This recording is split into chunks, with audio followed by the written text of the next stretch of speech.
Viridian, The Green Guide, by Clouds. Read by Distracted by Books. Chapter 6, Trigger. Izuku rolled out of bed and immediately started his nightly stretches before getting dressed in his vigilante clothes. Was it weird that the middle of the night was turning into his favorite time of day? It probably was. Kachan would probably think he was crazy for wanting to go out in the middle of the night to bother heroes. Izuku snuck out to the front door, but froze with his hand on the doorknob. Hadn't he decided yesterday that he really needed to take weapons with him? He hesitated another long moment while he debated the merits of just going out weaponless again. He could always just rely on what trash he could find, right? It had worked just fine last time. But while he could do that, he probably shouldn't. Mom would kill him if she knew he was running into fights without any kind of weapon or plan of attack. And while he wasn't planning on her finding out, it was the principle of the thing. So, something small and easy to hide, but also something he could grab quickly so he didn't cut too much into his vigilante time tonight. Cut. Maybe he should bring some sort of knife? He turned on his phone's flashlight and went into the kitchen. Were there any knives that Mom wouldn't miss? He obviously couldn't take any from the knife block. They'd be missed immediately. He might be able to get away with taking a steak knife, but it probably wouldn't be a good idea to put a knife in his pocket without any kind of sheath, would it? He'd just end up cutting himself as he tried to run, get heroes, and that wouldn't do any good. He needed a knife with some kind of protection already built in. Izuku smiled as an idea occurred to him, and he started to rummage as quietly as he could in the junk drawer. It took him a while to find what he was looking for since they used it so infrequently, and he was starting to get scared that they'd actually lost it when his hand closed around the old box cutter. Izuku practiced extending and retracting the blade a few times to get a feel for it. Yeah, the cuts wouldn't be very deep, but they'd be enough to distract a villain in a pinch, so Izuku could run away or find another opening. It was a good start. Now, on to a bludgeoning weapon. On a whim, Izuku went to the pantry and grabbed a can of soup. Running around with a can wouldn't be good in the long run since it was heavy and hard to hold, but he could always replace it with something more streamlined later. Besides, it had worked so well last time that he knew it was reliable. A can and a box cutter. Didn't feel like enough, though. Izuku was going to be fighting quirkless against people with quirks, so he probably needed a few more weapons than most vigilantes did. He wished he had something like tonfa, but he didn't know how to use them, and they were just a bit larger than he was comfortable carrying around in his hoodie pocket. Some kind of stick would work pretty well, though if only Izuku went quickly to the hall closet where Mom kept her old crafting supplies. Hadn't she done a project with wooden dowels a few months ago? If Izuku was lucky, there'd be a few left. He grinned when he saw the dowels standing up against the wall. He grabbed two of the shorter pieces, each about 20 centimeters long and 3 round, but one was slightly shorter than the other. Izuku hoped that the difference wouldn't throw him too off balance if he had to use them in a fight. Now that he finally felt armed enough, Izuku turned off his flashlight and walked out the front door. He was ready. Izuku pressed himself against the wall to make sure he was completely hidden in the shadows while he watched the thugs. He had heard raised voices, so he ran toward the side street and was currently hiding in an alley. But the thugs weren't actually doing anything. There were about 10 of them, and they were probably part of a gang or something, but they seemed to be joking around and roughhousing, not doing anything nefarious. When did your friend say she was coming? One of the thugs asked, and why did we have to meet her here? There are flies everywhere, man. Oh, stop being such a baby. That guy seemed to be the leader. He had green skin and what looked like thorns on his face, which made Izuku wonder what his quirk was. She'll be here soon. Izuku shook his head and turned away. There were other people who needed his help. There was no point in waiting around here. He was just about to leave when the first thug cried out in pain, and Izuku whipped around to see him clutching a hand to his neck. "Damn fly bit me!" Within a few seconds, each of the thugs slapped a hand to their necks and cried out. Those must be some vicious flies if they bit all of them. But why bite all of them at once? Izuku should run. Those bites looked painful, and he didn't necessarily want to have to explain to his mom how he got an insect bite when he was supposedly at home in bed. He turned to leave again. "You bitch! I'll kill you!" Izuku watched in shock as the thugs all started powering up and attacking each other. What? And they all had such powerful quirks, too. He thought quirks this powerful were rare. And the more powerful your quirk, the more likely you would be encouraged to be a hero. So a group of thugs, all with powerful quirks, was unheard of. But they were going crazy, like they were on drugs or something. But they hadn't even been smoking. Just then, one of the thugs caught sight of him. "Boys, look. We've got a toothpick to crush."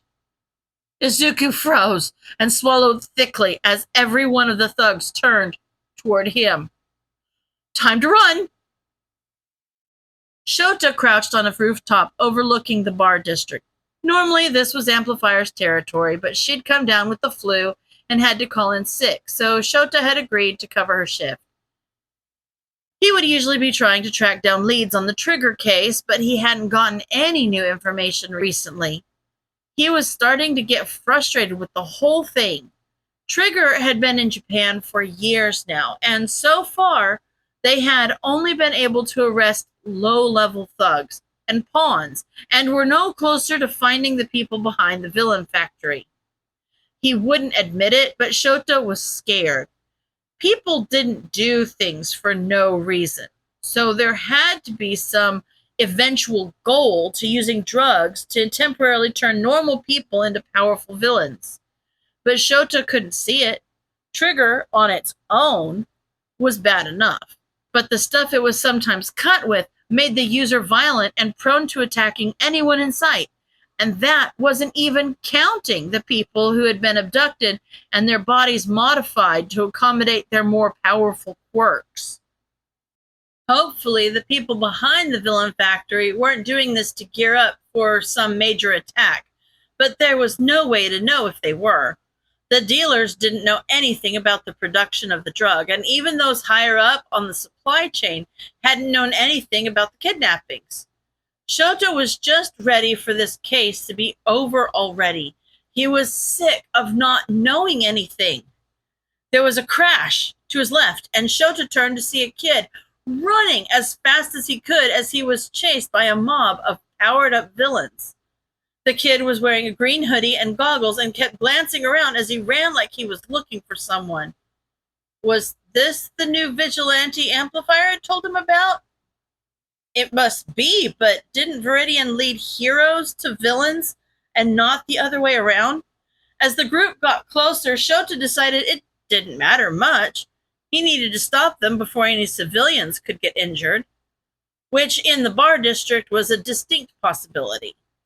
Damn problem child, why couldn't he have left the villains where they were? Shota jumped down, startling Viridian, who stared at him with wide eyes that Shota could barely see behind his goggles, then tripped and landed flat on his stomach, making Shota snort. "Stay away from the fight, kid," he said. "I'll handle this." He canceled the villain's quirks, then started to wrap as many as he could in his capture weapon, knocking them into each other and into the walls to disorient them. He couldn't see Viridian anymore, so hopefully the kid had enough sense to run away. Izuku watched with wide eyes as Eraserhead fought the thugs. Eraserhead! He'd been trying to find amplifier, mostly because she was the closest and the thug's quirks were making it very hard for Izuku to stay ahead of them. But Eraserhead was even better. His quirk was so cool. Izuku could tell where he was looking just by seeing whose quirks could activate and whose couldn't. And then his hair. Did he have a secondary levitation quirk, or was there something about his hair floating that was necessary for his quirk? Maybe it was built into his quirk to make sure that the hair didn't get in his eyes. But if that were the case, if Eraserhead was hanging upside down and activated his quirk, would his hair float upwards like it was defying gravity, like it did when he was standing up, or would it obey the laws of physics and stay down so that it wouldn't risk getting in his eyes? What if Izuku was so caught up watching Eraserhead's quirk in action that he didn't notice that one of the thugs had gotten out of Eraserhead's line of sight and was looking straight at him?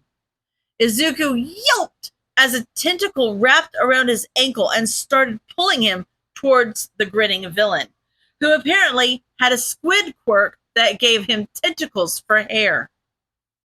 Izuku hurriedly reached into his pocket and grabbed the box cutter he'd brought, fumbling as he extended the blade, then slashed at the tentacle. The villain screamed and let go as dark blood started pouring out of the wound.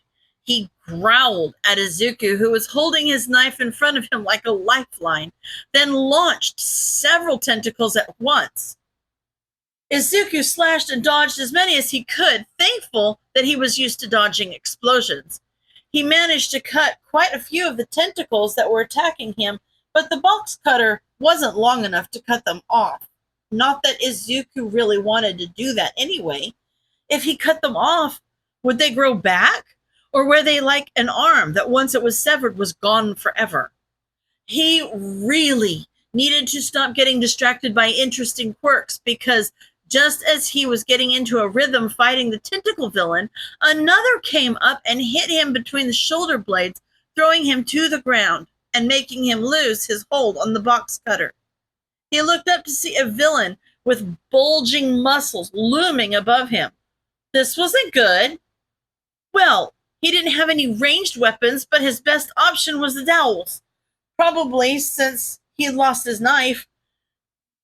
Izuku's heart sunk as he grabbed the wooden sticks from his hoodie pocket. They didn't look like they'd do a lot of good against a strength quirk. The man lunged for him again, and Izuku dodged around him, then brought both sticks down on the back of the man's skull. They broke. Uh-oh.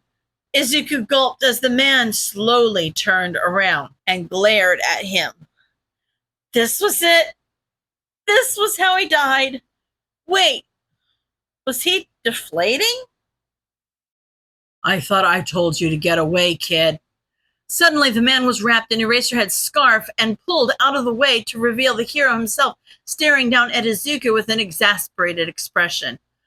Okay, this was how he died. Sorry, Eraserhead, sir.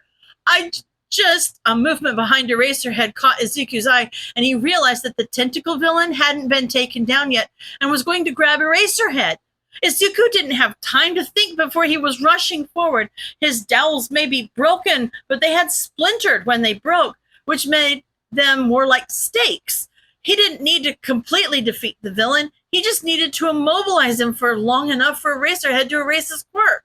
He ducked beneath Eraserhead's arm and brought his stakes down on two of the tentacles, pinning them to the ground and making the villain cry out in pain. A few seconds later, the man was dragged toward him as his tentacles retracted back into his head.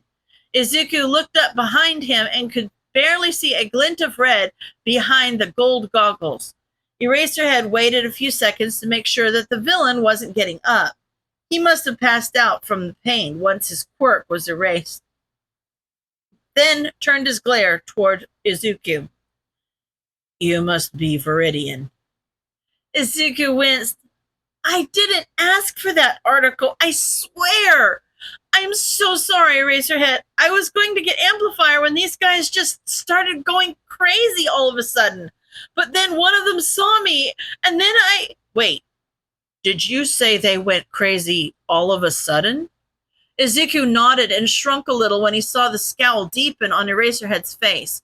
He watched as Eraserhead knelt down and turned the tentacle villain over onto his back, then opened his mouth and took out his tongue.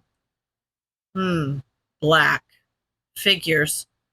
Why is the color of his tongue important, Eraserhead? Izuku asked hesitantly. Couldn't it just be part of his quirk? Don't some species of squid naturally have black tongues?